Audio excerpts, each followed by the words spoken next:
Hello, everyone. So a lot of people write about the reason why Apple is successful, but a lot of people have missed one of the key reasons why Apple is such a successful high profit brand. And that reason is because they transformed themselves from a technology company into a luxury product. The first step in them achieving this transformation was smaller, elegantly designed products that easily communicated status, i.e. the iPhone. But in addition to the iPhone, there was another crucial step in Apple being able to transform themselves from a technology company into a luxury brand. Can you guess what the second key step was in them being able to make this transformation? Pause this video and have a think for yourself what the second key step in their strategy was. So the answer is right behind me. Apple stores. I don't know if you can see it very clearly. They're actually doing a lot of construction work, but the Apple sign is just there. And we're on Fifth Avenue, one of the most iconic Apple stores in the world. So the Steve Jobs decision to start opening Apple stores was one of the key reasons why Apple was able to make this transformation from technology company into luxury brand. Now, can you think to yourself, why opening actual stores was so crucial in Apple being able to make the transformation from technology company into luxury brand?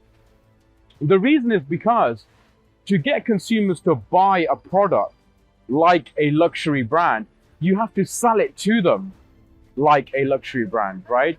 So when Steve Jobs made this decision, he was actually getting criticized a lot because at that time, everything was going online and e-commerce experts were saying that brick and mortar stores were finished and they were a thing of the past. But Steve Jobs knew that to sell something like a luxury brand, you need to give people, consumers, that experience of buying a luxury product. If you don't give them that experience, they're not going to perceive it as a luxury brand. And that's one of the key distinctions between Apple and Samsung. Especially here in the US, Apple is renowned for their temple, so to speak. Everyone is very much aware of their elegantly designed stores and sleek interiors with great customer service.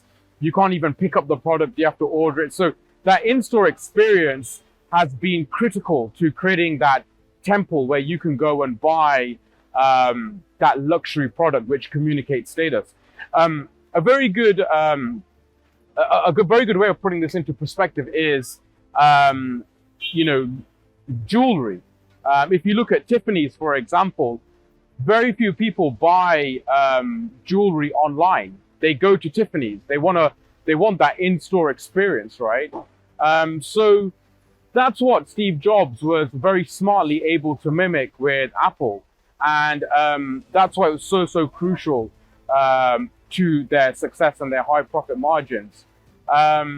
So what Steve Jobs really did was a really clever 1-2-3 combo. He built a brand firstly around communication. He secondly built a brand around the product. And thirdly, he built the brand around Apple stores like the one behind me. Now, have you always noticed how Apple stores are located in prime locations? Like this is Fifth Avenue in Manhattan. They have another Apple store in Regent Street in London. There's another one in Grand Central. So that strategy of building and opening stores was really critical to that brand communication. And so the key takeaway from today's video really is that branding is not just about the product. It can be communicated to your clients in many ways. For instance, with stores, which give your customers a brand experience. So keep that in mind when you're thinking of building out your brand, that branding goes way beyond just what you communicate to your customers. It's also what they experience.